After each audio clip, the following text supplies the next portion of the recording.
Exercise 5.1 पढ़ा था और एपी का पूरा क्या पढ़े थे हम, इंट्रोडक्शन ले लिए थे। एपी का मतलब क्या होता है, अरिथमेटिक प्रोग्रेशन, यानी डिफरेंस से जो सीक्वेंस, कोई भी सीक्वेंस दिया हो वो डिफरेंस से होता है, उसे क्या बोलते हैं हम, अरिथमेटिक प्रोग्रेशन।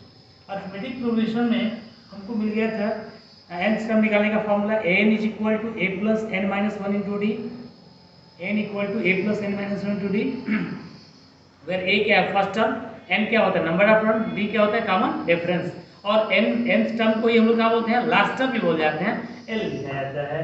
और उसी को उस फार्मूले के कंडीशन हम लोग पढ़ रहे हैं। तो एक्सरसाइज 5.1 पढ़ा दिया मैंने आप लोगों को, पूरा क्लियर ढंग से आप समझ चुके हो। और उसके पहले इंट्रोडक्शन से फार्मूलों का डेरिवेशन, एन टर्म का फार्मूला का डेरिवेट्स, सम ऑफ एन टर्म के फार्मूले के डेरिवेट्स, लास्ट टर्म फ्रॉम स्टार्ट से लास्ट टर्म निकालना है तो, और स्टार्ट से एन टर्म निकालना है, और या लास्ट से एन टर्म निकालना है तो क्लियर हो चुका था। एक थ्री टर्म्स, अगर हम मुझे एपी के तीन टर्म्स लेने हैं तो क्या लेते हैं, ए माइनस डी, ए प्लस डी। चार टर्म्स लेने होंगे तो ए माइनस थ्री डी, ए माइनस डी, ए प्लस डी और ए प्लस थ्री डी। और पांच टर्म्स लेने होते हैं तो ए माइनस टू डी, ए माइनस डी, ए प्लस डी और ए प्लस टू डी लेते हैं। ये मैंने बताया था। अगर एक बार और रिवर्स करेंगे जब आपको बताएंगे तो, ये आपका एक्सरसाइज 5.2 है। 5.2 का पहला क्वेश्चन एक बॉक्स बना के दिया गया है, और उसके पहले इंट्रोड्यूस किया हमको कि fill in the blanks in the following table. इस टेबल के जो ब्लैंक पार्ट्स हैं उन्हें आप फिल करो। Given that a is the first term, a कौन है फर्स्ट टर्म, कॉमन डिफरेंस दी है, एन नंबर टर्म्स है और एन दिया है। आप बताओ मुझे कि ये सभी क्वेश्चंस को करने कितना इजी एक फार्मूला मेरे पास में है कि एन टर्म का फार्मूला क्या होता है, ठीक है। एपी के एन टर्म का फार्मूला क्या होता है, N term of AP, N term of AP, आप एपी फ्रॉम स्टार्ट ना लिखो, बात वही हुआ, नहीं लिखा है तो स्टार्ट से, नहीं तो वो अपने बारे में बोलेगा कि फ्रॉम लास्ट से, तो ही एक बार फार्मूला का उपयोग करते हैं, L minus N minus one into D, ना तो हमेशा हम लोग स्टार्ट से ही एन टर्म निकालते हैं। उसका फार्मूला है T N equal to R N equal to A plus N minus one into D होता है। ओके, तो फार्मूला मेरा क्या है, N equal to A plus N minus one into D. इधर मत देखो, इधर आप विचार करो कि मुझे क्या है, इसको मतलब एन टर्म, इसका मतलब फर्स्ट टर्म, एन यानी नंबर ऑफ टर्म, डी मतलब कॉमन डिफरेंस। मुझे इन चारों में से किसी भी फार्मूले का प्रयोग करता, आप लोगों ने पढ़ा था मोशन के लिए, इक्वेशन ऑफ मोशंस था आप लोगों ने 9 पढ़ा, v equal to U plus A T, S equal to U P plus half A T square, और v square equal to U square plus 2s। उसमें u क्या था, इनिशियल वेलोसिटी, a क्या है एक्सेलरेशन, t क्या है time taken, और s क्या डिस्टेंस कवर्ड। तो ये चार में रिलेशन बना हुआ हो और उसमें से कोई तीन देगा तो फोर्थ निकलेगा नहीं निकलेगा, यानी किसी भी फॉर्मूले के हर एक पार्ट से दिए हुए एक अननोन हो उसे हम इजीली निकाल सकते हैं। ये सभी क्वेश्चंस में मुझे यही तो किया है, हर एक में तीन तीन तीन दिया है, चौथा हमसे पूछ रहा है। अब बताओ मुझे कि इसमें क्या निकालना है मुझे, फर्स्ट वाले पार्ट के लिए, फर्स्ट वाले पार्ट के लिए a इक्वल टू 7, मैं एक ही कराऊंगा, d equal to 3, n equal to 8, और मुझे फाइंड करना है a, फार्मूला होता है a equal to a plus n minus one into D, मुझे n फाइंड करना है, ठीक है। n की वैल्यू तो निकालनी ही है, a मतलब 7 और n की वैल्यू कितनी है 8 माइनस 1, d की वैल्यू 21, आगे 38 हो गया, a निकल गया। आप इसको टच कर, एक क्वेश्चन और है इसमें, इसी को मैं देख लेता हूँ।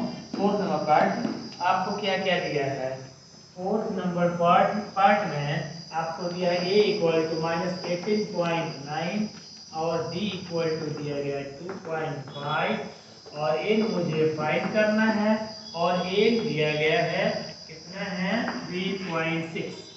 ओके, तो फार्मूला तो एक ही पढ़ा हमने, n equal to a plus n minus one into D, since an is equal to a plus n minus one into D, n की वैल्यू 3.6, a की वैल्यू माइनस 18.9 प्लस n मुझे find करना है, d मुझे दिया गया है 2.5 हो गया। ये मैंने वैल्यूज को उठा के पुट कर दिया, मुझे फाइंड करना है नंबर ऑफ टर्म्स, कितने टर्म्स हैं इसमें, ठीक है। अब मुझे सॉल्यूशन करने का भी मेथड होता है, देखो कई लोग कई तरीके से करते हैं, आप अपने को सोचो मैं कैसे करूं कि फास्ट करो सही करो। तो मैं देख रहा हूँ कि पहले तो इधर आ सकता है ना, हाँ इधर आ सकता है और प्लस हो जाएगा और बाकी को छोड़ेंगे। उसके अलावा मेरे दिमाग में एक बात चल रही है, इसमें पॉइंट के कितने नंबर है, एक पॉइंट का कितना नंबर है, एक, और पॉइंट का कितना नंबर है, 1। तो सब में 10 से multiply both sides, multiplying by 10 both sides.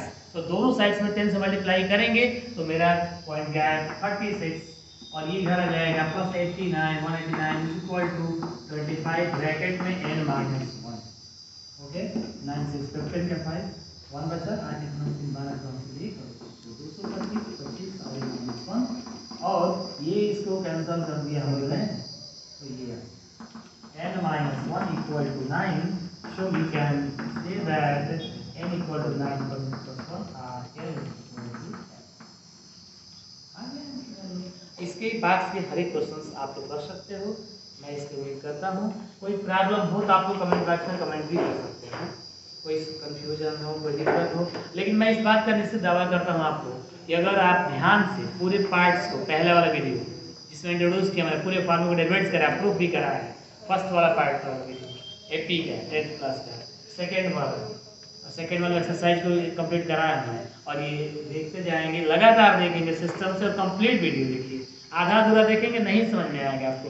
Maths ऐसी चीज़ होती है ना, जिसे अगर आपको समझना है, जानना है, मुझे लास्ट स्टार्ट से लेकर लास्ट तक समझिए, तो आप प्रॉपरली वे में चलेंगे, प्रॉपर वे में चलेंगे। तो ये तो है नहीं कि एसएससी का एक क्वेश्चन है, मैं नहीं कहता कोई सब्जेक्ट क्या ईजी होता है या टफ होता है, बट ये मैथ्स के बारे में तो निश्चित मैं कहूँगा तो उसका सिस्टम है, उसके सिस्टम से ही आपको बढ़ना पड़ेगा, उसके सिस्टम से बिगड़ोगे आपकी कहानी बिगड़ जाएगी। एसएससी का एक क्वेश्चन कराया मैंने और एक 10 नंबर का क्वेश्चन करता हूँ, तो ये मैं नहीं कहूँगा कि आपने तो फर्स्ट नंबर क्वेश्चन देखा था ना उसी के सिमिलर है ये क्वेश्चन, ऐसा कुछ नहीं होता है। बट मैथ्स में ऐसी बात है कि वो वाले क्वेश्चन को टच किए हो तो ही आप अगले को टच करोगे तो आपको इजी लगेगा।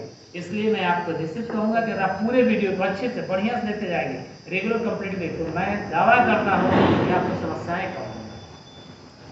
क्वेश्चन नंबर सेकंड क्या कह रहा देखते हैं, क्वेश्चन नंबर सेकंड देखिए आप लोग।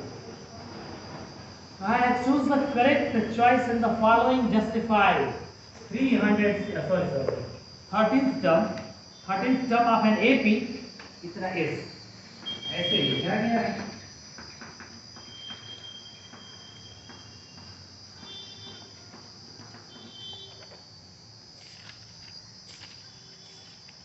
क्या है AP हमारी, AP है 10 7 4 10 7 4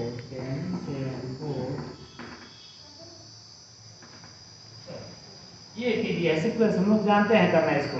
बताइए फर्स्ट टर्म तो ये बोलते हैं हम लोग, फर्स्ट टर्म कौन है 10 है, common difference b, common difference कैसे पैदा हुआ t2 1 t1 t2 t2 t4 t3। Okay तो 7 10 7 minus 10 is equal to -3। ये भी फाइंड नंबर आपका कितना नंबर का टर्म निकालना है, 30 नंबर का टर्म निकालना है। फॉर्मूला होता है a = a + a - 1 a का मतलब a 30 = 10 + 30 - 1 into d की वैल्यू -3। अब आप इसको सॉल्व कर दोगे, आपकी वैल्यू फाइंड हो जाएगी। बताइए क्या निकल गया, 30 नंबर का टर्म फाइंड कर रहा है हम लोग। 30 नंबर का टर्म क्या निकल के आ रहा है मुझे, 10 + 29 प्लस ना हो के इसमें माइनस मल्टीप्लाई करेंगे, ये माइनस हो जाएगा, माइनस और 29 10 - 57 इज इक्वल टू, नहीं बहुत होगा 87 इज इक्वल टू आ जाएगा -77। और ऑप्शनल कौन सा है, ऑप्शनल क्वेश्चन था ये, और सी पार्ट सही है। बिल्कुल आपने कर दिया, बहुत इजी ढंग से किया क्वेश्चन को। आपको दिया गया था 30 टर्म फाइंड करना था, और ये एपी दिया, सीक्वेंस दिया मुझे 10 7 4 एंड सो ऑन। ए है 10 और डी है 7 - 4 10 जाएगा तो -3, और बस मुझे मालूम है आर की वैल्यू है 30, ये मालूम है तो निकाल दिया। ओके वीडियो नोट कर लो आप लोग काम। थर्ड क्या स्टार्ट करते हो, तो क्वेश्चन थर्ड का कई सारे पार्ट्स हैं, पांचों पार्ट्स बने हुए हैं, कुछ बॉक्सेस बने हुए हैं, ध्यान दो आप। और कह रहा है कि इस क्वेश्चन बोला गया है कि इन the following APs find the missing terms of the boxes. ये एपीज हैं, सब के सब एपीज हैं, और जो बॉक्सेस को फुलफिल करो, कोई प्रॉब्लम नहीं। आप मुझे बताओ कि एपी का जो सीक्वेंस लेते हो क्या लेते हो आप लोग? A plus b, a plus 2d, a plus 3d, a plus 4d and so on, होता है ना। तो ये जो बॉक्स बना हुआ है, ये ध्यान से देखो, पहला वाला मैं करता हूँ, पहला वाला करता हूँ मैं आपको। पहले वाले में 2 है, कामा बॉक्स है, आप सबको बहुत इजी लगेगा ये ट्रिक। ठीक, आपको ये बॉक्स फाइंड करना है कि बॉक्स में क्या हो सकता है। एपी में है सीक्वेंस है, तो ये पहले वाले क्या बोलते थे और दूसरे को क्या बोलेंगे? ए प्लस बी, अगले को क्या बोलेंगे? 2d। Yes, A equal to कितना दिया आपको, और ए प्लस 2d कितना दिया गया है? 26। अब मुझे बताओ ए की वैल्यू यहाँ पे क्या कर दोगे? पुट करो भैया, 26 मेरा सिंपलाई 2d इक्वल टू आ गया 24, आ गया 2d की value 24, that simply d equal to 12। A भी फाइंड, ए भी फाइंड, मुझे निकालना क्या है? Box is equal to a plus d और इज इक्वल टू a की वैल्यू 2 है, d की वैल्यू 12 है, तो क्या आ गया? 14। अच्छा लगा? सुनिए आप, ये मुझे दिया गया था, यही बात को फाइंड करना था। ये फर्स्ट टर्म है, सेकंड टर्म, थर्ड टर्म है, आप इजीली भी जान लो सर हमको सब का बदल के करना चाहते हैं, तो लिखो ना भाई t1 की वैल्यू a होती है, ये कौन सा है? t3 है, a प्लस 2d है, और दोनों का मतलब ऐसे अच्छा लगेगा करने में, तुमको इजी ढंग से समझ सकते हो। एक दो और क्वेश्चन देखो इसमें बॉक्स के बारे में। देखो अगला बॉक्स क्या कर रहे हैं, अगले बॉक्स में हमें दो जगह गैप है, पहला ही गैप है और ये है, तो मुझे कोई टेंशन नहीं, कोई समस्या नहीं, नियम नहीं बदलते हैं।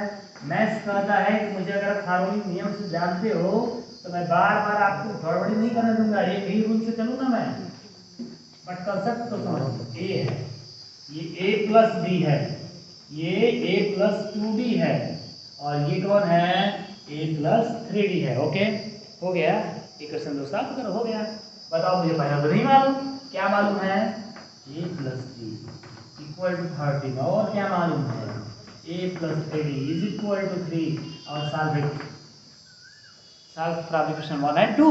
आपको मैंने बताया linear equation 2 variable equation solve करना सिखाया है ना, elimination method, substitution method, graphical method और क्रॉस मल्टीप्लिकेशन मेथड। ज़्यादा बेहतर कौन लगता है आप लोगों को? एलिमिनेशन मेथड, और आप सब्स्टिट्यूशन भी करते ही हो, तो ठीक है ना। From 1 and 2 solve it.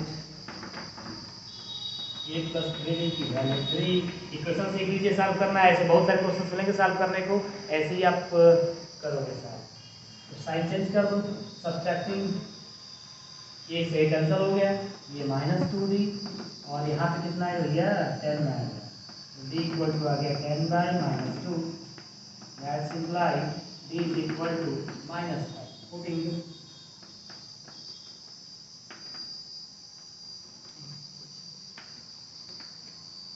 d equation number किसी में, तो a में ही पुट कर दे रहे हैं, d की वैल्यू आई है -5 is equal to 13, so a is equal to 13 plus 5, और a इक्वल टू आ गया 18। a फाइंड हो गया, d फाइंड हो गया, बॉक्स को कंप्लीट कर दो। फर्स्ट बॉक्स क्या है आपका? फर्स्ट बॉक्स, फर्स्ट बॉक्स में क्या पुट करेंगे? आपका a ही है, a है, और a की वैल्यू में फाइंड किया कितना? 18, निकल गया। और सेकंड बॉक्स, सेकंड बॉक्स बोलिए, सेकंड बॉक्स किस प्लेस के लिए है मेरा? तो a plus 2d, a plus 2d, a की वैल्यू 18 टू d की value -5, 18 plus -10 is equal to 8। Yes, हो गया। अब सभी बॉक्सेस को ऐसे ही करोगे। लास्ट वाला क्वेश्चन देखिए, लास्ट वाला क्वेश्चन, ये a है, a plus b, a plus 2d, a plus 3d, a plus 4d and a plus 5d। आपको दिया गया a प्लस d की वैल्यू दिया गया है 38, और a प्लस 5d की वैल्यू दी गई है -22। सॉल्यूशन करोगे, इसी ढंग से दोनों को सॉल्व कर दोगे, सभी बॉक्सेस को कंप्लीट कर सकते हो। ये आपका बेहतर क्वेश्चन बन गया। ये भी ना आप अगर मेहनत से पढ़ोगे तो निश्चित मैं दावा देता हूँ कि तुमको समझ में आएगा, और अच्छे से आएगा, बिल्कुल कहीं कोई दिक्कत नहीं आएगी। क्वेश्चन नंबर 4 देख लो आप, क्वेश्चन नंबर 4 क्या है? Which term of AP is 78? Which term of AP? एक एपी आपको दी गई है, 3 है, 8 है, 13 है, 18 है और एंड सो ऑन जाते जाते 78 है।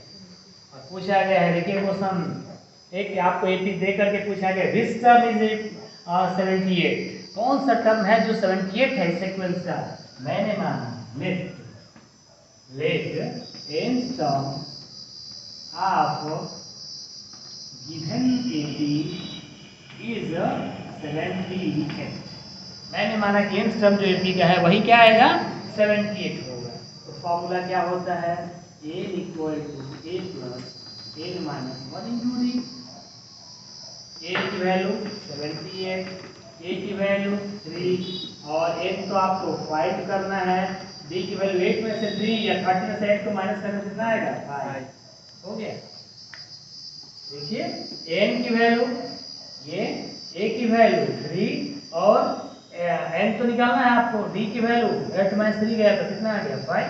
और इसी सॉल्यूशन करना 78 माइनस 3 इक्वल टू 5 ब्रैकेट में n माइनस 1 और 75 5 n माइनस 1 और इसको आप कैंसिल करते हो तो आ जाएगा n की वैल्यू 16। वीडियो पार्ट क्या है? 18 15 होल 1/2, 15 होल 1/2 और क्या दिया? 13 है एंड सो ऑन माइनस 47 है। माइनस 47 कोई प्रॉब्लम नहीं। a की वैल्यू 18, d की वैल्यू 15 होल 1/2 माइनस 18। सिंपल करो भैया। 31/2 minus 18 is equal to minus क्या हो जाए? और 31 माइनस 36/2 यानी माइनस 5/2। ये d निकल गया कॉमन डिफरेंस और an यानी टर्म नंबर माइनस 47, इसी an को हम l भी बोलते हैं। तो चलिए सिंस अब आपको निकालना क्या है? n। फार्मूला होता है n equal to a plus n minus 1 into D. फिर से एक बार क्वेश्चन पे आते हैं रिपीटेड। मुझे एक सीक्वेंस दिया है, सीक्वेंस 18 है, 15 और 1/2 है, 13 है एंड सो ऑन माइनस 47 है। मुझे क्या निकालना है? विच टर्म इज इतना। ये कौन सा टर्म इतना होगा? मैंने मान लिया कि लेट n टर्म इज इतना। n टर्म निकालना मुझे a मालूम n मालूम, ये हो गया। अब बताओ n की वैल्यू कितनी है? माइनस 47। a की वैल्यू कितनी है भैया? 18। n मुझे फाइंड करना, d मुझे दिया गया है माइनस 5/2। अब इसके बाद सिंपल सा क्वेश्चन सॉल्यूशन करो। अगर आपको आता है तो करते चले जाओ ऐसे। माइनस 47 आइडिया करने आता है ना अच्छे से आप लोगों को?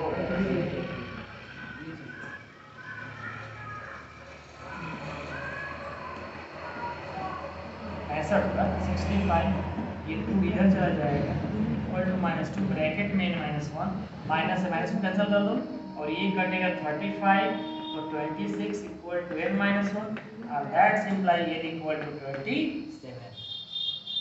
27 नंबर का टर्म ही जो आएगा वही माइनस 47 हो जाएगा।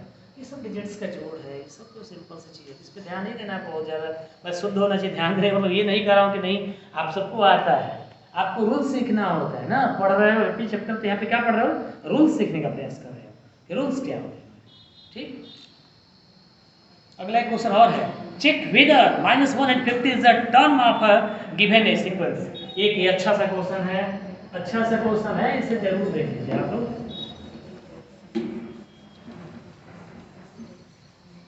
बहुत बढ़िया क्वेश्चन है, कंफ्यूज करता है बच्चों को। अच्छा एक बात मुझे बताओ कि कोई सीक्वेंस दिया हो, उस सीक्वेंस का कोई भी टर्म नेगेटिव आएगा?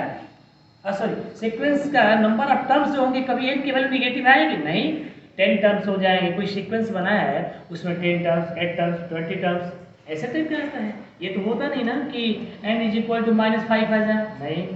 n इक्वल टू 1 होल 1/2 हो जाए, ऐसा होगा? नहीं होगा। नंबर कोई ना कोई तो होगा। मेरे पास में 5 बुक्स हैं, n इक्वल टू 5। मेरे पास में 10 मैंगोज हैं तो n इक्वल टू 10। ऐसा तो बोलोगे मेरे पास -5 मैंगोज हैं, ऐसा नहीं बोलते हैं। यानी n की value not a fractional not negative, ना तो फ्रैक्शनल होगा ना नेगेटिव होगा। ये पूछ रहा है सीक्वेंस बना करके मुझे। क्वेश्चन नंबर 6 है, क्वेश्चन नंबर 6 है कि AP मैं दिया हूँ आपको 11, 8, 5, 2 एंड सो ऑन। क्या -150 ये जो है दिस टर्म ये टर्म है कि नहीं, पहले तो टर्म है कि नहीं पहले पता तो करें, दिस टर्म्स की बात तो होगी। मैं मानता हूँ ये टर्म है, मैं मान लेता हूँ कि n टर्म इज -150, बट मैं चेक करूंगा n की वैल्यू पॉजिटिव आ जाए, नॉट फ्रैक्शनल हो नॉट नेगेटिव हो। Late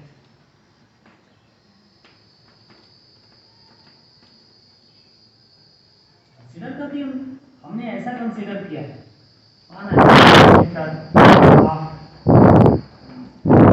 given is -150, so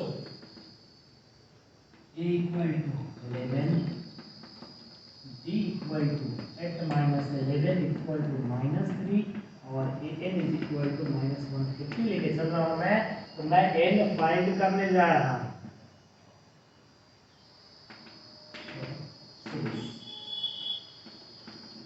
a plus n-1 into b, मुझे बताओ इसको 150 ले लिया आपने, ऐसा तो क्वेश्चन हम प्रूव कर चुके पीछे, n-1 और d की वैल्यू -3, ये इधर आएगा -161 -3 ब्रैकेट में n-1, इस माइनस माइनस में कैंसिल हो गया, 161/3 is equal to n-1, Rn is equal to 161/3 और +1। देख लो आप, आ रहा समझ में। अब आप इसको सॉल्व करो थोड़ा सा, n की वैल्यू 161 + 3/3 तो आ जाएगा 164/3, 3 5 जा 15 और 3 4 जा 12 4 15 हो गया, 1 4 3 12, ठीक है।